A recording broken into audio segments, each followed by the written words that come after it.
libertés fondamentales, des droits fondamentaux de la personne et de la sûreté de la personne. Parce que le premier droit qui est vertical, transversal, c'est sans doute le droit à la vie. Mais ce droit à la vie n'est rien s'il n'y a pas la sûreté humaine. Et aujourd'hui, l'affaire Guy Marius Sagna révèle la vulnérabilité des Sénégalais. Parce que si à tout moment un Sénégalais peut être arrêté, placé sous mandat de dépôt, sur des choses qui n'existent que dans l'esprit d'un procureur,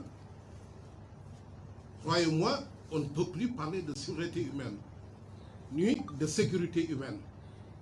Et vous comprendrez l'enjeu et l'importance de cette conférence de presse. Et malheureusement, ça tombe sur aujourd'hui celui qui incarne, qui est l'emblème de la contestation au Sénégal. Guy Marius Sagna, c'est l'ennemi numéro 1 du régime. Donc il ne faudrait pas penser à un fait anodin ou à une procédure innocente. Tout est planifié au plus haut niveau. Je pense que notre confrère Moussa Sarr vous a expliqué. Au départ, on l'arrête sur la base de 2 postes. Des gouvernants qui étaient là, qui n'ont pas pu promouvoir des infrastructures hôtelières et qui sont rattrapés par l'histoire. Il fait son propre analyse. Ça peut heurter moralement, mais on décide de lui faire la fête judiciaire sur la base de ces 2 postes. Mais au finish, même les enquêteurs disent au procureur, mais nous ne pouvons pas le retenir, il n'y a rien dans ce dossier. Et on leur demande d'aller fouiller et trouver quelque chose. C'est laquelle on peut le coincer et on sort cette déclaration. Et ça, c'est inacceptable. Et je pense qu'aujourd'hui, ce serait une erreur de penser que c'est un combat des militants des droits de l'homme, des activistes que nous sommes. C'est le combat de tous les Sénégalais. Et particulièrement, pour moi, de la presse. Parce que le Sénégalais qui est hors de Dakar, qui est à 1000 km de Dakar, 500, mais il entend la radio, la RTS, il lit Le Soleil, on dit il est arrêté parce qu'il a fait une fausse alerte au terrorisme. Mais qu'est-ce que c'est la fausse alerte? Mais c'est de dire qu'il y a une bombe qui est posée à l'hôtel Radisson, il y a une bombe qui est posée à l'hôtel au niveau de Terroubi, au niveau du Café de Rome. Mais vous-même, journaliste, quand vous restituez l'information, vous êtes en mesure de dire, mais ce qu'on lui reproche, ce n'est pas de la fausse alerte. Il fait une analyse, son mouvement, lui-même, il ne le fait pas. Ça ne lui est même pas imputable, mais au moins s'ils le font, déjà le journaliste, il doit pouvoir avoir cet esprit critique.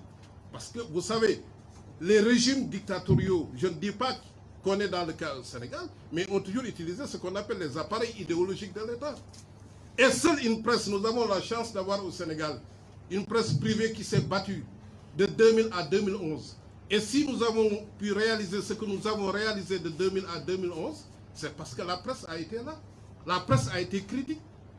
Et aujourd'hui, si on passe une information selon laquelle Guy Marius Sagna a été inculpé pour fausse alerte et qu'il n'y ait aucune analyse critique corrélative qui puisse expliquer aux Sénégalais qu'en réalité, qu'est-ce que c'est que la fausse alerte? Et pourquoi on l'a mis en détention? Quelqu'un, à la limite, qui aurait pu aller au flagrant délit. Mais on sait que les jeunes magistrats, aujourd'hui, vous les envoyez Guy Marius Sagna, mais ils le relaxent. Donc la solution, ce n'est pas de l'envoyer au flagrant délit. C'est de requérir une information et que le juge prenne un mandat de dépôt et qu'il soit réduit au silence pendant au moins 6 mois.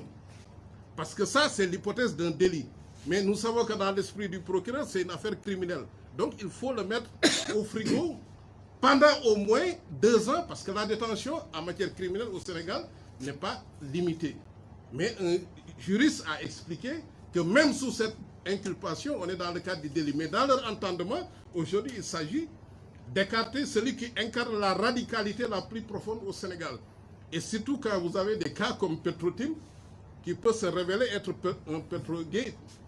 Donc il faut couper la tête de ce mouvement contestataire. Et il n'y a pas autre explication. Nous sommes des juristes.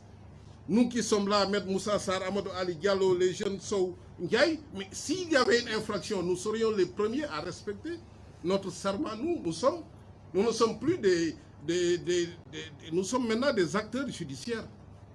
Et ça, depuis les textes de l'IMOA, nous contribuons à la distribution de la justice. Mais c'est parce qu'aujourd'hui, si nous osons nous mettre ici, avec derrière nous cette banderole, c'est parce que nous sommes conscients que nous sommes dans la plus grande... devant un arbitraire qu'on ne peut pas qualifier. Et ça, moi, personnellement, de par l'expérience que j'ai, étant un acteur du mouvement 23, je lancerai un appel à la presse. Cette consommation de l'information officielle, il faut que ça cesse. Imaginez, même dans l'affaire Petro-Tim, qu'on vous dise que tous les rapports ont été publiés et qu'on mette ça, les journalistes, oui, le président d'appui, alors que vous n'avez pas le rapport entre Cosmos et Timis Corporation. Et c'est là où il y a les royalties, c'est là que c'est prévu. Timis contre, par exemple, BP. Et l'information officielle, c'est que le Sénégal ne cache rien. Tous les rapports, vous les avez sur Internet, mais c'est faux. Mais il faut qu'un journaliste puisse au moins faire une analyse critique, un titre, dire non, monsieur le président, vous n'avez pas publié ça. Et c'est cette information qui permet de former une opinion publique qui puisse servir au moins de contre-pouvoir. Et si nous laissons cette affaire passer, parce que je l'ai dit, ça peut être une bulle de savon, ça va dire se désagréger au contact de la nature, de la physique, mais ça peut être un parachemin pour l'atteinte aux droits fondamentaux, pour toujours réduire au silence tous les militants, y compris nous-mêmes, même si c'est illusoire de vouloir faire taire des militants. Donc pour vous dire que c'est un combat de tous, et qu'aujourd'hui, si vous entendez que nous insistions sur la rupture du lien ombilical entre le parquet et l'exécutif, mais parce que nous n'avons même pas l'élégance républicaine qui voudrait que l'exécutif s'abstienne d'un certain nombre d'instrumentalisations de la justice. Comment peut-on faire à un procureur ces choses-là? Vous avez un rapport de l'OFNAC sur Petro-Tim et personne n'en parle, le procureur s'assoit dessus, la presse ne s'émeut pas et on fait un appel à témoins. Alors que le rapport est entre les mains du procureur, il a fallu que Nafingom rompe son obligation de réserve, son devoir de réserve pour informer que j'ai fait ça. Mais ça, c'est le rôle de la presse. Aucune organisation des droits de l'homme, aucun militant ne fait un travail sans le relais de la presse, l'amplification nécessaire de la presse. Et ce combat a été un combat partagé qui nous a permis de faire des bons démocratiques. Aujourd'hui, nous assistons au contraire à un reflux démocratique. Nous assistons à la pure série noire, à la pure période noire de la démocratie sénégalaise. Et il faut le dire, et ça, il nous faut avoir des alliés. Et c'est pourquoi aujourd'hui, cette conférence de presse, au-delà de l'indignation, c'est d'amener les journalistes à comprendre que d'abord, il n'y a pas d'affaire Guy Marius Sagna.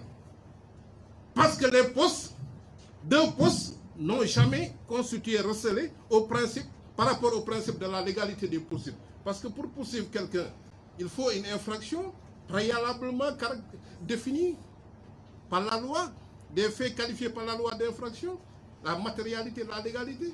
Mais quand je dis qu'au Sénégal, il n'y a pas d'hôpital et qu'on est obligé d'aller en France, on ne peut pas en poursuivre. Et même si on sort ce poste de France Dégage, mais où est l'alerte? Est-ce que France Dégage a dit que dans 2 jours, il y aura une bombe qui va éclater? Non, il n'y en a pas. Donc cette question aurait pu même être réglée par la presse, édifier l'opinion publique, de manière à avoir ce feedback résultant d'un contre-pouvoir que constituait un certain nombre d'organisations et de mécanismes sociaux pour que le régime sache que cette affaire ne passera pas. Aujourd'hui, ils ont mis sous mandat de dépôt. Il faut saluer l'engagement des avocats ici. Déjà, Metkan a fait une demande de mainlevée de mandat de dépôt. Ce n'est pas une demande de liberté provisoire, comme il l'a dit. Parce que quand vous faites une demande de liberté provisoire, c'est parce qu'il faut que la personne soit entendue au fond. Mais quand nous sommes devant un cas d'arbitraire, on demande la levée sans condition.